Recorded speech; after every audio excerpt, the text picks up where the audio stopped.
a new day today, but it doesn't hurt to give you a moment to speak about that. You're a brain, so you need to say something about that. Sure, thank you, Victor.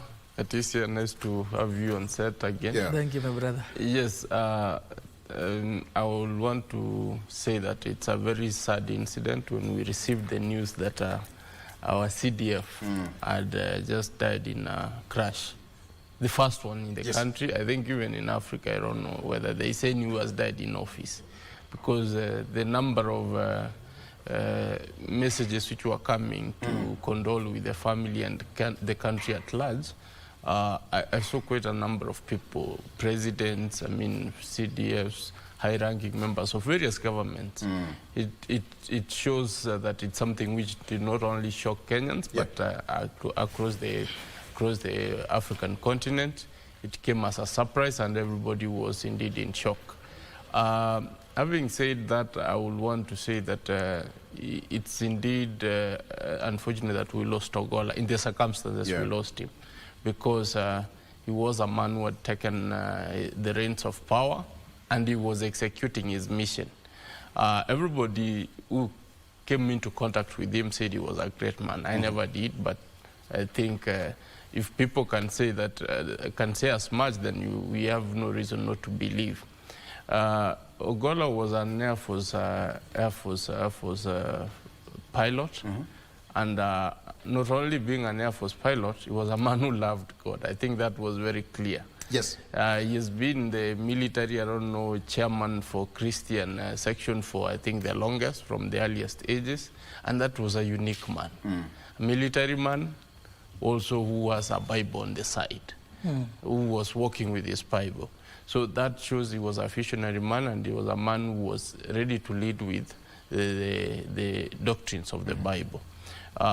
They say the good ones go to the Lord. I think me and you and Katisio who are here, we should check our ways. Should always check our ways. But nonetheless, we want to say that he did his part. We wish him a good rest, and we want to ask God to give the family consolation. That's the much we can say. The rest of the things which are being said around, they really don't matter as of the moment. Absolutely. Yeah. Now, for the sake of that, I think on the front page of that's what's happening on the front page of the Daily Nation. That's for your sake, of course. Final send-off. That's Francis Ogola. That is happening here. President and Mama Rachel Ruto there. On the front page of the People Daily, again. I don't know why People Daily is acting on me today, but I'll get it. Don't worry. Mimi ni ule mse tunasemanga hivyo. I'll get it. There you go. So that's end of a journey. There you have it. End of a journey that is for Ogola. Again. Anyway, let's forget about this one for a second. We'll get back to that. But let's take a break. When we come back, I'm reminded that there was a memo which was sent, and we got that memo. All of us in half jacket, Katisia and Gisore. We got that memo. If you got it right again. Oh, yeah, to wear the half jacket. Victor, today your sense of humor is very... you caught Katisio off guard. Let's take a break. We'll be right back with more.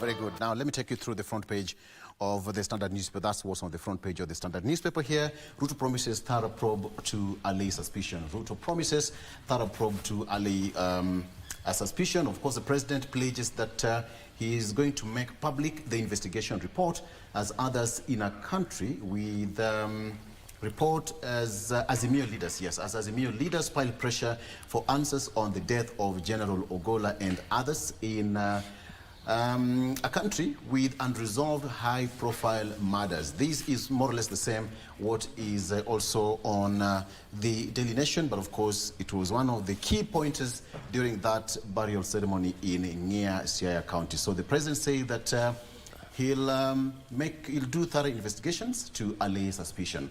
That is what you have. And of course, the front pages of the president, of course, dust to dust and all that particular moment, one of the hardest moments in a burial ceremony. It's never that easy.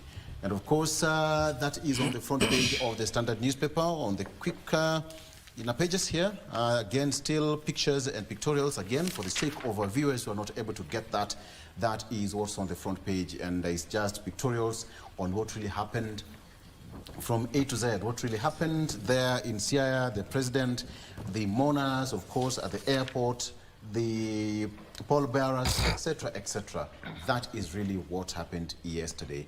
And making the final journey, or a final salute, or final surrender, or whichever way you can coin it, for the general and others who passed on during that fighting. All right, so again, final salute, tears, pain, and heartbreak as Ogola buried. That was the situation there in Siaya.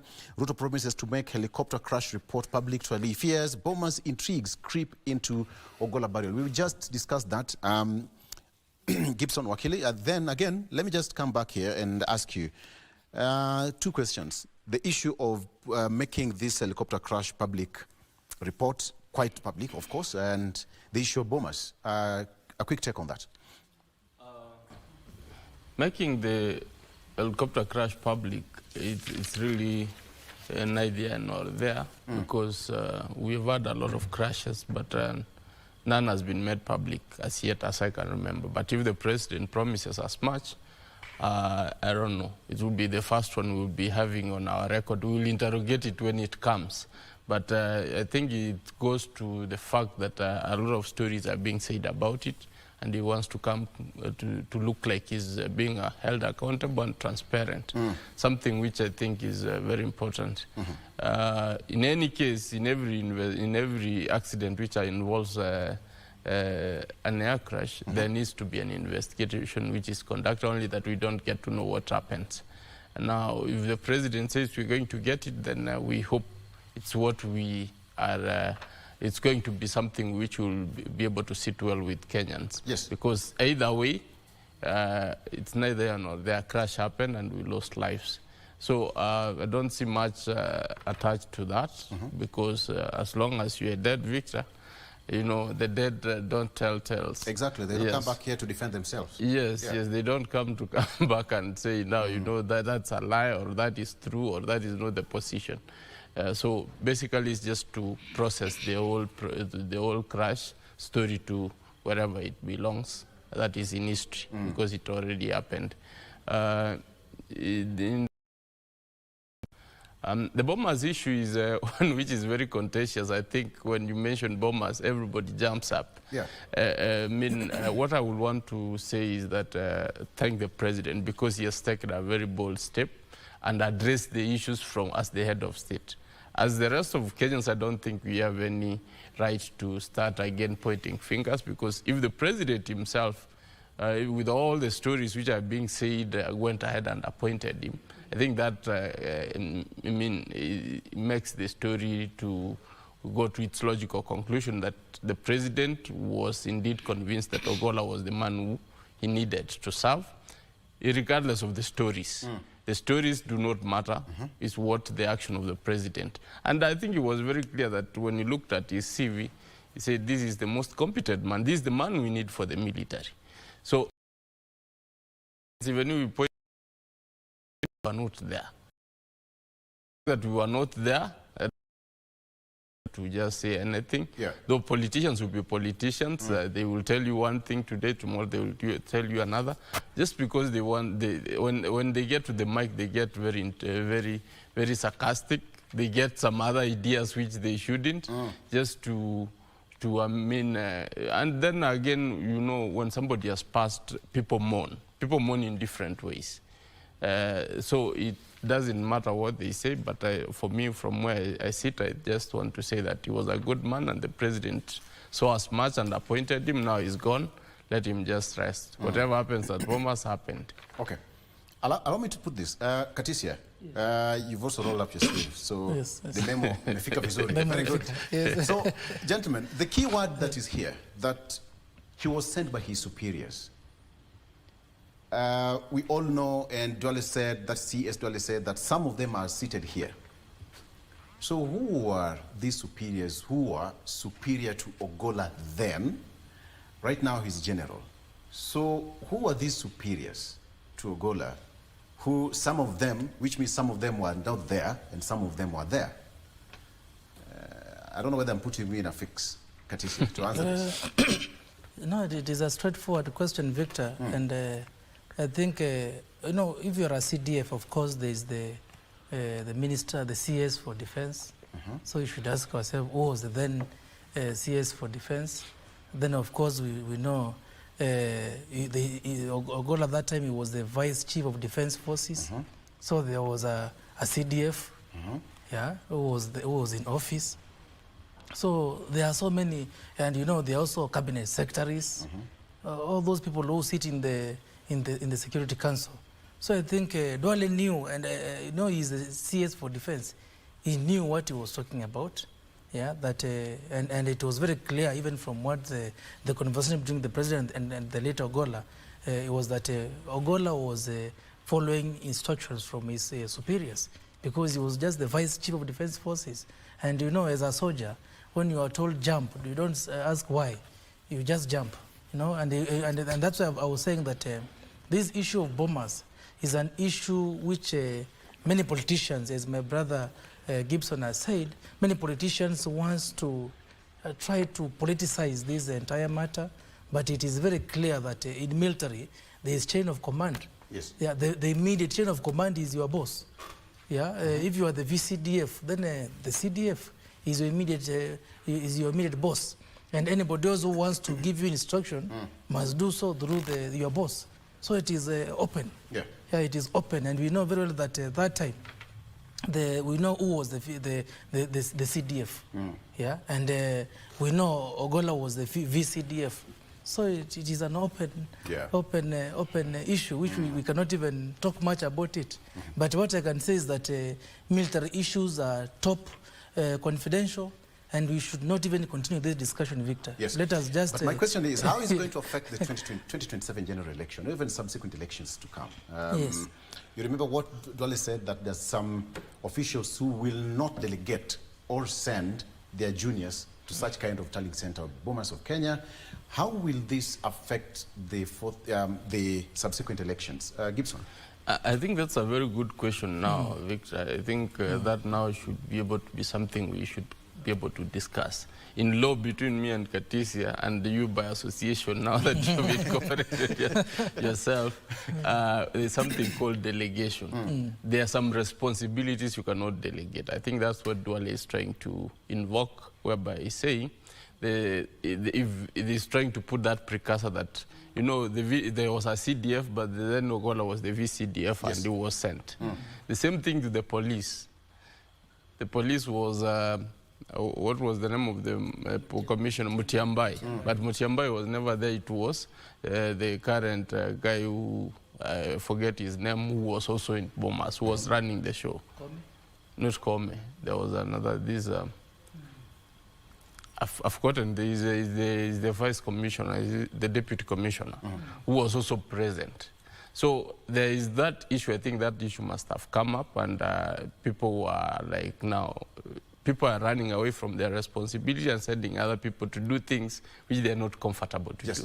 So it's good that responsibilities rest in the seat of power, so that if somebody is to be thrown under the bus, it should be the person who is sitting on the seat, not somebody else who has been delegated. So when you delegate something which you cannot do yourself, it means there is mischief. And that is, I think, the mischief Dwale wants to get out, so that if you are the person holding the office, you should carry it fully. Yes. You should carry it fully and not lay blame to someone else. And I mean, that should be able to mean something. It's akin to the corruption issues where somebody says, I've been sent from the big office. That is what President Uhuru Kenyatta used to say. That big office should have a letter. If it doesn't have a letter, then don't attend to those people. So that is the same thing that, you know, I mean, Katisia now sits as the speaker. You find that somebody shows up in his name at the procurement office and says, you know, I'm from the big man's office, without mentioning in quotes. So that, of course, I mean, us being Kenyans, we do understand what that means and what connotation it brings about. It means that that is a charade which is about to happen. Yeah. So when you hear that name, of course, your antenna should be up and like, okay, what are we talking about here? So I think responsibility should be able to be carried clearly so that somebody does not come and again later say, did you see me there? You know, raising the aspect of not being there. His alibi that I was never there. Someone else was there, ask them. And I never sent them. You know, it's very easy to disown your junior. Absolutely.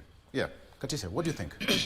I think the issue of bombers and when we relate it to 2027 elections is a matter actually, Victor, and I agree with my brother Victor, Gibson, that is a matter which now we should take seriously. Let us not ask ourselves why Ogola was there, because we know why he was there. He was sent by his seniors. We should now look at the political issue in these particular incidents. And you know, just as I said earlier, Victor, in 2022, before Chebukati announced the results, we know the tension which was there in the country. Yes. You know, people did not know which way it will go. Will it go the Raila way or the Ruto way? It was a very tough situation.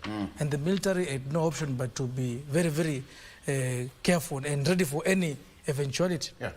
You know, if there is anarchy in any particular country, then it means that our country will be ungovernable. So I think come 2027, because you know, in 2022 it was a transition from President Uhuru to President Ruto. In 2027, President Ruto will be in office, yeah, and we know the elections in Kenya have never been that easy, yeah. So I think it's a matter in which, as Gibson has said, those relevant offices which ensure that there's peace, there's stability in our country, the key office bearers should be responsible fully, not delegating to juniors. Because there was nothing wrong in the head of the CDF then being in Bomas to ensure that everything is okay. In fact, they can be part of the observer team. Yes. Because even the police IG, who is actually part of the National Security Council, can also ensure that everything is peaceful. So I think matters election in this country are matters which are very emotive, very political. We know what happened in 2007. Of course, we cannot allow that to happen again. 2022 was extremely tough, Victor, and every Kenyan knows that. If the security team was not vigilant and alert to ensure that there is no such a situation, then we can go to the 2007 way. In 2022, Victor, during that particular chaos at Bomas, I can tell you myself, I was there. Yeah, I was at Bomas on that particular day, and it was very chaotic, extremely chaotic. So it was common sense that the top military officials were supposed to be alert to ensure that the country is safe. And I think people were thinking that there will be some chaos or violence, but it was very peaceful. Yeah. So I think this matter of Ogola being in Bomas should be a matter which should be put to rest. Politicians, including myself, should not politicize that particular issue. Yes. Even in 2027, the police, the military, everything, every security organ should be alert to ensure that the country is safe. In other words, everybody should play their role. Everybody should play their role to ensure that the country is safe, to ensure that there's a peaceful transition of Very power. good. Okay. Yes, yes. All right. So very quickly, let me. Okay, on the front page of this, the People Daily now, it has opened. End of an era of a journey, of course. With the morning of a general, we have got the pallbearers, the top military officials, and of course, just right behind them is immediate family members. We have got Joel. I hear people call him Joy. It's called Joel Rabuku, not Joy. Joel. And of course, the sister there, and of course, their mom. That particular point. Okay, so nothing much really. It's almost everything that is here on the local dailies. Let me take you very quickly to international across our borders. On the front page of France 24, what do you have here? Yes, there we have it. Just a second. Okay, on the front page of the France 24, Europe faced record extreme heat stress in 2023, says climate monitors. You see that? Somebody is either trying to shield himself from the extreme heat. I think it was in India where it was so hot to an extent that even the tarmac was melting. In India, it can get that bad. So the situation here, March is 10th straight month to be hottest on record, according to scientists. Of course, that's on the front page of France 24. What is Netanyahu saying here? Netanyahu vows to reject any U.S. sanctions on Israeli army battalions. The United States appears close to sanctioning an Israeli military unit over alleged human rights violations in the West Bank, a move that the Israeli Prime Minister is angrily denouncing as the height of absurdity, quote unquote. Height of absurdity. Netanyahu, the man, I mean, he's just a hard nut to crack. Gibson. I think Netanyahu is one interesting case because I've heard of Netanyahu since I was a young kid, and he doesn't seem to change. And it's not only his looks which don't seem to change, and it's his character which is also very consistent. That I mean, he has to defend the state of Israel no matter what. Even if he kills the whole world and and Israel remains, that will be his peace. I think, given his training, he's somebody who.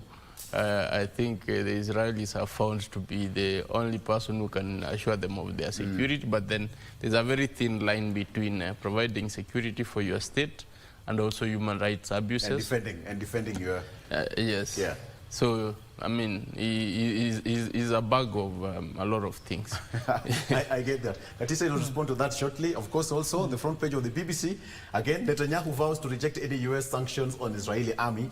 Reports say that the U.S. is planning to cut military aid to one Israeli unit over alleged rights violation. Again, Katisa. Yeah, I think just like my brother Gibson has said, you know, Prime Minister Netanyahu has been very consistent. And this issue of West Bank is an issue which has been there for very many years. Yes. And we know that maybe the U.S. in one way or the other was supporting the Israelis. But at some point the U.S. came under very tough attacks by the international community. And President Biden was forced to make that pronouncement and to disassociate himself from the Israel issues which they have currently.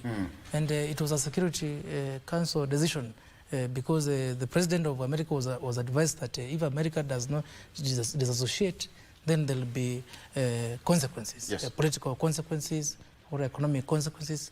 But so that's why the US said that they will not support the Israel continued attack on West Bank. But you see now the PM of Israel is saying that's absolute absurdity. Absurdity. Yeah, so that means that he is determined.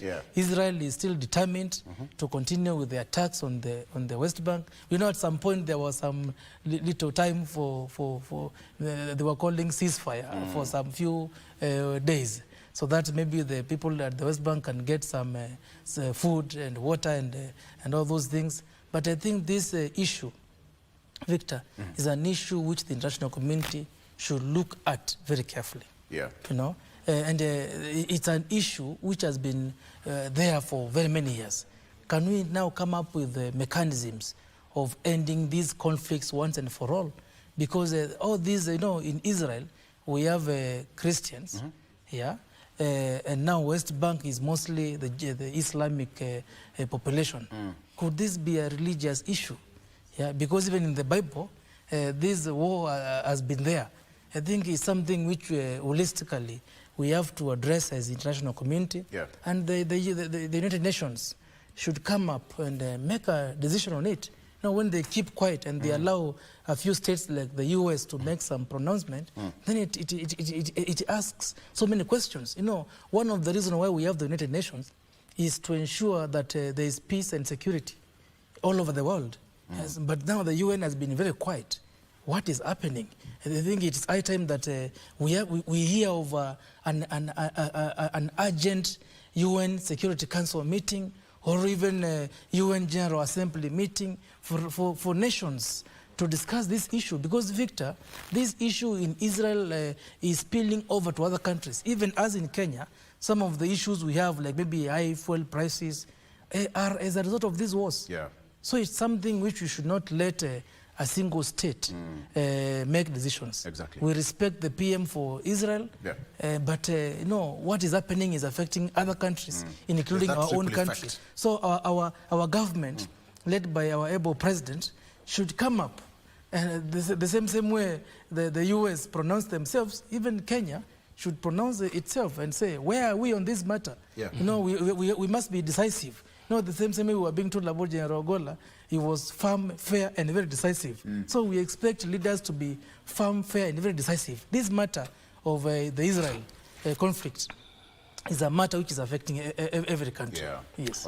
Victor, if you may allow me, I think, as Katisi has said, we need champions, human rights champions in terms of countries to speak out, because what is happening actually in that side is genocide. Yes. People are being killed. It's like they want to cleanse everybody within Gaza.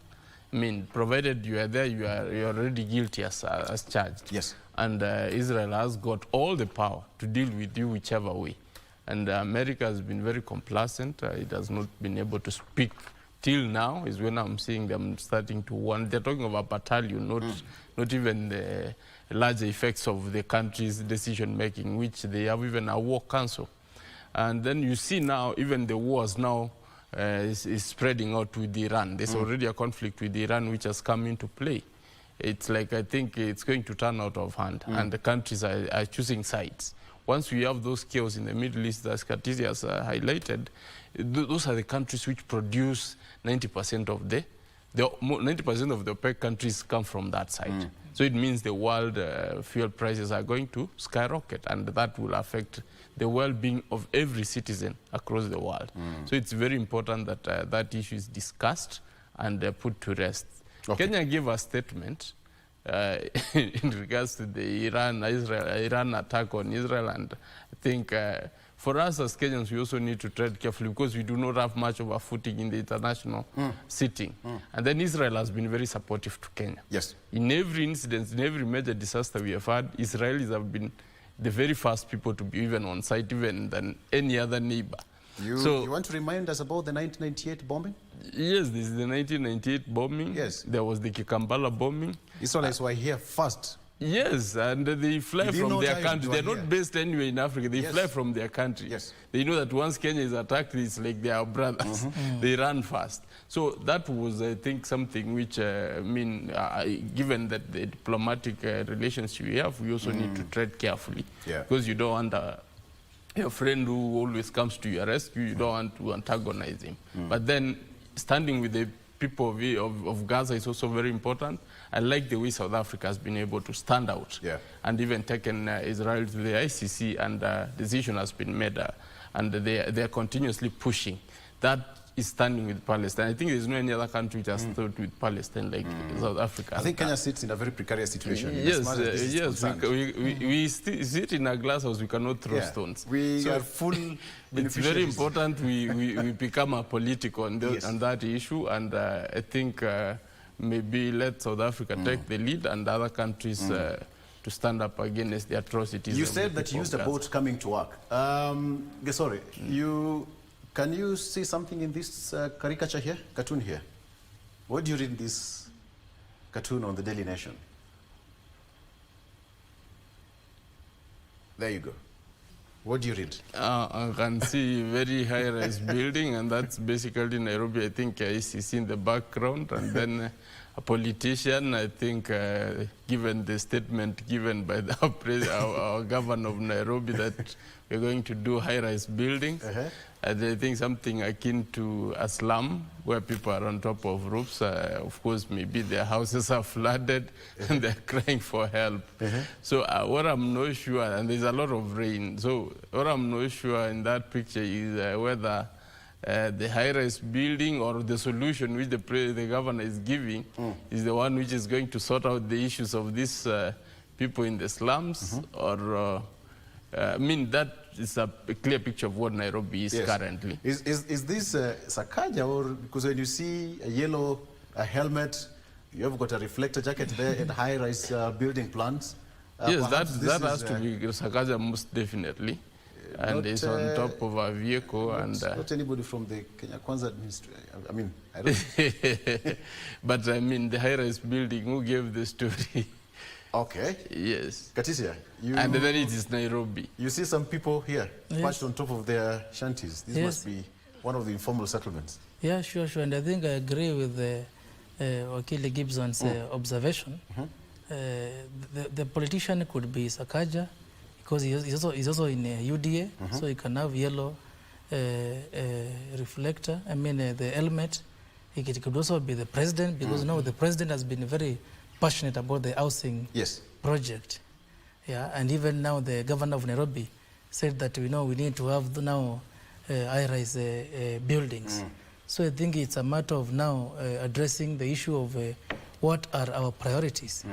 Have we sorted out the basic issues of drainage? Yes. Or we want now to go straight to big buildings? But what is the main point here in this cartoon? The main point is that our people are still suffering despite the big plans which maybe our government wants to address. Our government should address the basic needs of our people. Yeah. The right to shelter is a basic need. The right to food, the right to water.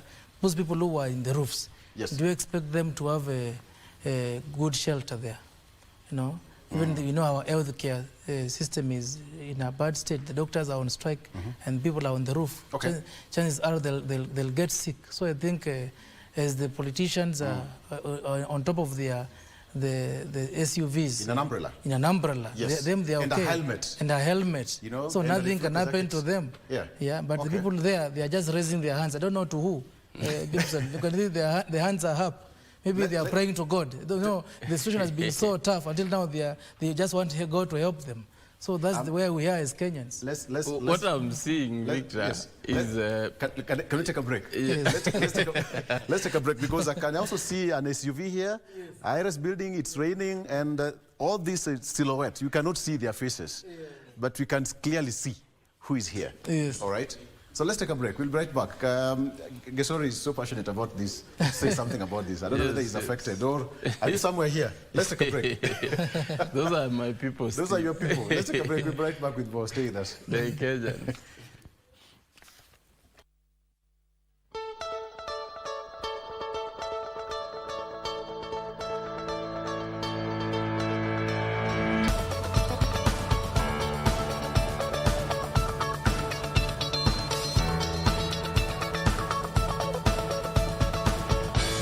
Very well. Welcome back. So, Gesore, you want to say something about this before we wrap it up? Yes, what I'm seeing there is climate change happening, and the rains have come in. And of course, you've been caught unaware as our planning is wanting always. And the people are crying to the governor or the leadership, which of course now we are clear that has got to be UDA, the ruling party. And the only decision they are being told, solution is high-rise building, my people. Whatever your situation is, we need to set up high-rise buildings for you so that even if it floods down there, you will be safe up. I don't know how they will get into those houses, those high-rise buildings. It's kind of an interesting situation. Somebody's trying to mock the decision-making of the country. That we are talking of high-rise building, we have not planned well. And for our people to be safe even wherever they are. Yeah. So even if you do a high-rise building and you've not done a proper urban planning, then that is still going to happen. So it's a mockery. It's a mockery. It's basically because a the mockery. planning of the city, Yes. the population has risen so high. I mean, the kind of Nairobi we have right now is not the Nairobi the designers and the planners had in 1970s or even 80s.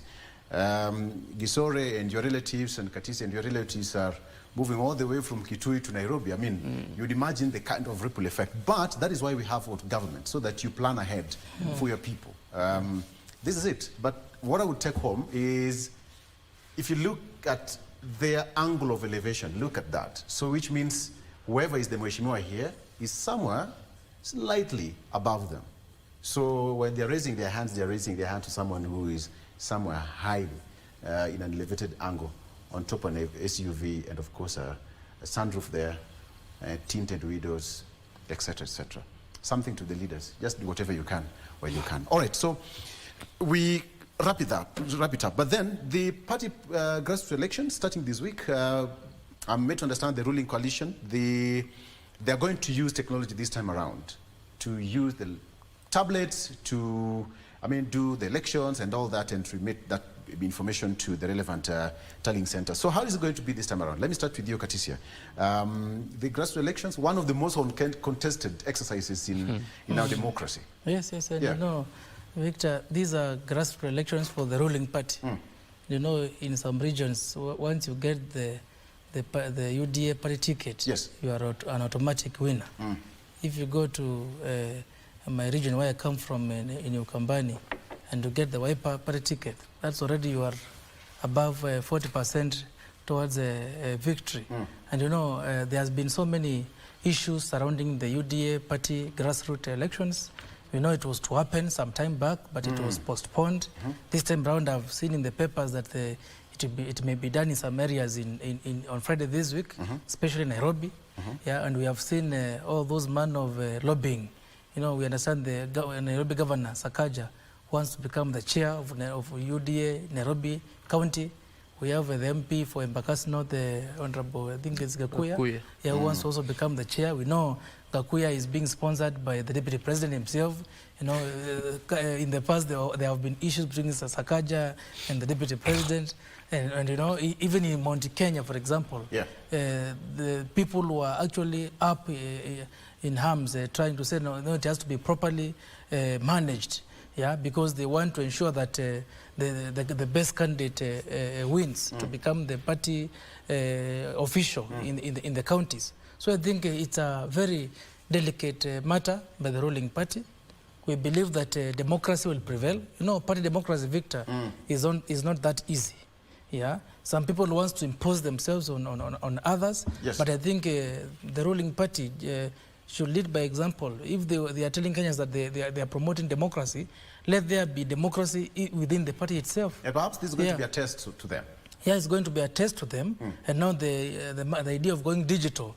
So also maybe a test to how the 2027 elections may be conducted. Because we saw the various issues which were there in 2022.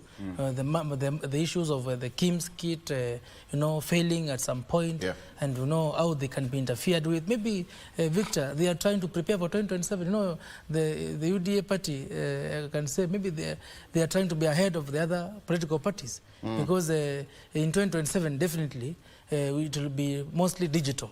So even at the party elections, it will also be digital. And you know, if you go digital, and you are registered maybe in Kitui, where I come from, and I am in Nairobi, I can still vote. But if you go manual, it means I have to go physically there. So I think digital is the way to go for all parties. But above all, I want to ask for democracy within our political parties, and also democracy in our country at large. And we wish all those contestants all the best. Because maybe somebody wants to become the chair of the party to do something, or maybe to ensure that they are still in control. Yeah, so the ruling party will be in check. You know, if there's no democracy, then people will question their level of democracy. But if there will be democracy, then that is the way to go. There's also been a discussion on merging other political parties. That discussion at some point died. I saw in the papers on how ANC may be dissolved, you know, to join UDA. So all those discussions, I'm sure, are being done as we now near 2027. Maybe UDA wants to be properly constituted, maybe at the party grassroots level, so that now as they engage other parties in the merger, which they want to have, or maybe the coalition which they want to have in 2027, so that they are properly organized. And we have seen all parties, Victor, trying to go out there to do grassroots party registration. Even in my own party, Wiper, we have been out there doing grassroots party registration. And after registration, definitely there must be party officials who will now be in office as we now prepare for 2027. How important is this for the ruling party? The first one of a kind, of course, It's very important. It's very important. But what I want to say is when I hear about party primaries, I remember the KANU old days where getting a KANU ticket or being a chairman of the district chairman of KANU was a very contested thing because it means the president can just call you directly and tell you, Mambo. That is what people basically are fighting. Was say for back then it was the Mlolongo system, and I do understand that number of people behind him could be provided that he had the good party officials, especially the Secretary General's goodwill. So, and there was nowhere you could go. You could not go to court for party primaries back in the day. So, but this one is happening in a transparent form, and I think employment of technology for them help them in that it's going to cut the costs, and then of course it's also going to make the process to be very clear. Then they will be able to know who their members are. As Katisia said, is that you are trying to prepare your electorate. You know these are the numbers I have, you know where you have to go and campaign and put more effort. So basically this is just a precursor for 2027 so that the ruling party knows where it stands and where it needs to put more effort, so that now with the elected leaders they can be able to now put plans on how to convert those people into their side. And I think it's very wise, and every party should be able to do that. The other issue is that the part of the merger, then where you are weak, you're able to tell the other party which is strong, can you come, we incorporate so that we can work together towards 2027. And I don't think there's any party which is saying which will want to be left out of the big house when a government is being formed. So basically they're trying to kill two birds with one stone, and they're being very smart and being ready in good time. And of course we know the president is a good strategist. I think given the last election, he has been able to tell that you don't campaign at the last minute. You need to know who your votes are enough in the basket or not. If they're not, then you know where to put more effort. Yes. They say that 80% of success is about planning. 80%. So if you plan well, 20% is just about the execution. But planning is very important. It's like going to a journey. If you want to wake up right now, you want to go to US, you have to start in advance. Okay, so gentlemen, I want to release you. But Katisia, what should you expect now that you are doing your budget for the year 2024-27? Something that people of Kitui should be expecting? Close to them? Yeah, thank you, Victor. I would like to say that as county assemblies, especially the county assembly of Kitui, which I lead, we are determined to serve our people and comply with all the relevant statutory requirements on how budgets are made and how budgets are implemented. Perhaps, Victor, I can also take this opportunity on behalf of the county assemblies of Kenya, say that county governments are not properly, in my opinion, supported by the national government. In the spirit of devolution, I want to ask the national government, led by our president, to fully support county governments. Victor, as we speak, some county governments like Kitui County Government, we have not up to date. We are yet to receive, we received disbursement for January. So we are yet to receive disbursements for February, March, April. You know, we are now entering May. So how do we then do development? We make budgets, but now budgetary implementation becomes an issue because the national government is not releasing monies to counties on time. Other government entities like the control of budget, sometimes, in my opinion, Victor, and I say this with a lot of respect to those offices which are independent, they are also like undermining and sabotaging and not effectively supporting county governments. Victor, we take payment approvals to these offices, and they take more than a month or even 2 months. If the money delays from the exchequer by more than 4 months, and then now when the money comes, you are requisitioning to pay a service provider who has done a development project, and the control of budget takes more than a month to approve, then we ask ourselves, do these national government offices really want devolution to work? As a devolution officer on the ground, I want to say that I want to request our national government to fully support county governments. It is so unfortunate that we are asking for more allocation from the national government, but the little allocation which we are being given is not even coming on time. I saw a very nice article by my very good friend, Senator for Nandi, Shiragai, trying to say that the allocations to county government should even be more than 30%. Yeah? But this 15% is not even coming on time. So I think what I want to ask on behalf of the devolved units is that let county governments be properly supported by the national government. Let county government funds be released on time. Yeah. And let there be no sabotaging. Because, you know, Victor, every now and then you see shouting newspaper headlines on how county governments are doing badly, how the wage bill is high. We saw our wage bill conference last week, and they are only targeting the county governments. Why are they not telling us how the situation is at the national level? When the MCAs are being accused of traveling, whether locally or abroad, why are we not being told how MPs, senators, and national government officials are traveling? When they want to talk about wage bill, why are they only talking about the wage bill in the county governments and they're not talking about the wage bill in the national government? Because you're misusing the money. Because according to them, we are misusing the money. That's why they don't want to release this money to the county governments. I think it's a high time the people are choose whether to go ahead or dissolve them. Because you see, this open bias and open undermining of county governments is not proper. The people of Kenya deserves to be served by these devolved units, but if they are being undermined, you know, damaging their image, issuing alarming and misleading statements out there, I think it is not good for the spirit of devolution to work. So I think, Victor, as you discuss other national issues, county governments must be properly supported by the national government. In 2027, Victor, as I went up, I'm sure there will be so many promises in 2027 for county governments by the national leaders. And you're here watching. And we are here watching. You know, we are here watching. Gibson, it's not easy being Katisia. It's not easy being Katisia at this particular point. Gentlemen, allow me to release you.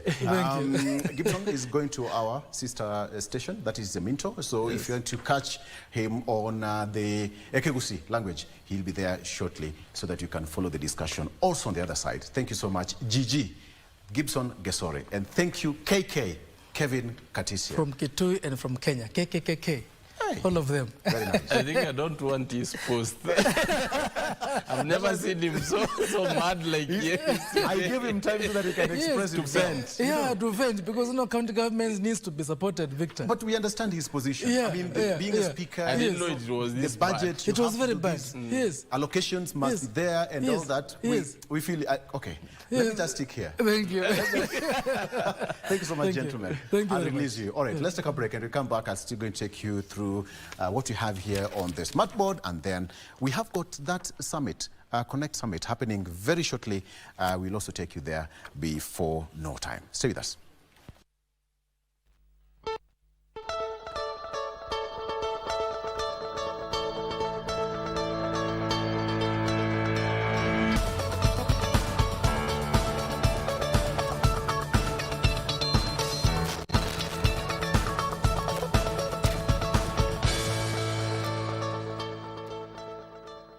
Okay, so let me take you through what we have on, we are done with this cartoon. So let me come back here and take you on, this is our website, of course, KBC. You can also find us on X. This is KBC. This is what you have here. You can also follow the discussion. This is Katisia, you know, passionately, before he took a break. Okay, sawa. Passionately making a point. Of course, you have got real-time information there and update in as far as this is concerned.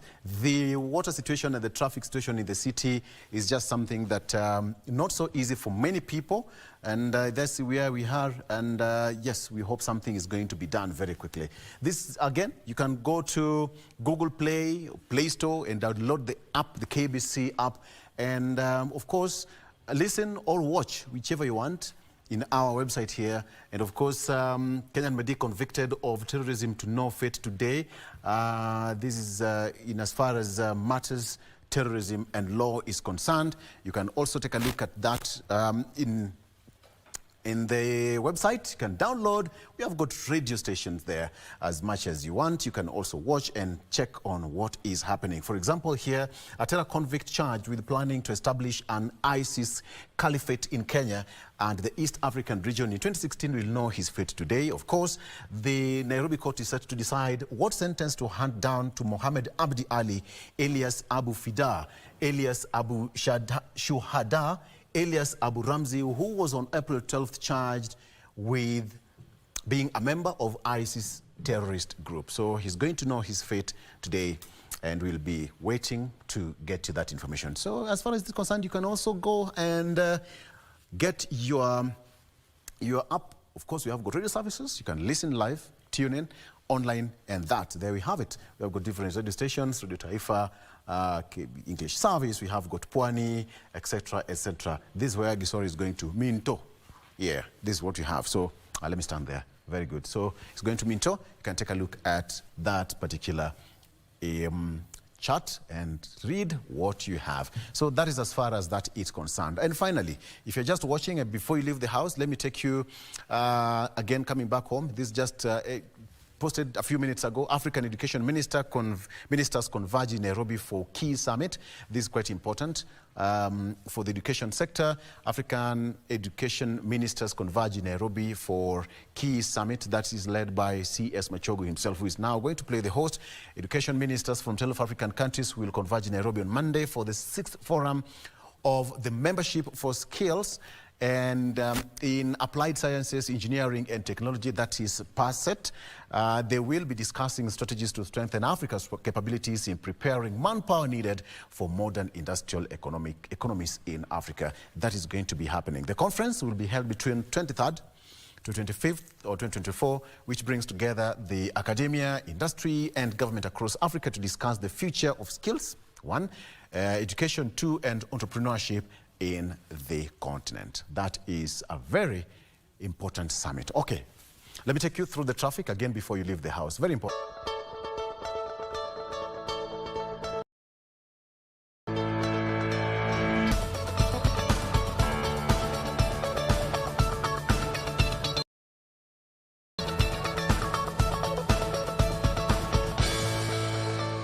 Okay, so that's as far as the traffic concerned in our major cities and of course in the country. That is what we had for you. Okay. Long from now, just a quick reminder that very shortly we will be headed to get you that info very quickly, that the Connect Summit for this year is shaping the future of a connected Africa, unlocking growth beyond connectivity. 21st to 25th, and the summit agenda is also taken care of by the ministry. And we'll be expecting at around 9 later on, the president will be speak. The president will be attending that particular function, and of course we have got open with the principal secretary in the State Department for ICT and Digital Economy, etc., etc. Of course, Stanley, Executive Officer, ICT Authority, and many other guests. But the key highlight here is the president is also expected. Who is the Cabinet Secretary, Ministry of Information, Communications, and the Wycliffe Musele Mudavadi, EGH, Prime Cabinet Secretary for Foreign Affairs and Diaspora Affairs, as well as Rigathi Gachagua, who is the Deputy President of the Republic of Kenya, and finally, the President. As I said earlier, the theme for this year is the Connected Africa, unlocking growth and beyond connectivity. That will be happening very shortly. So once you straight there and get that. So let's take a break. We'll be right back.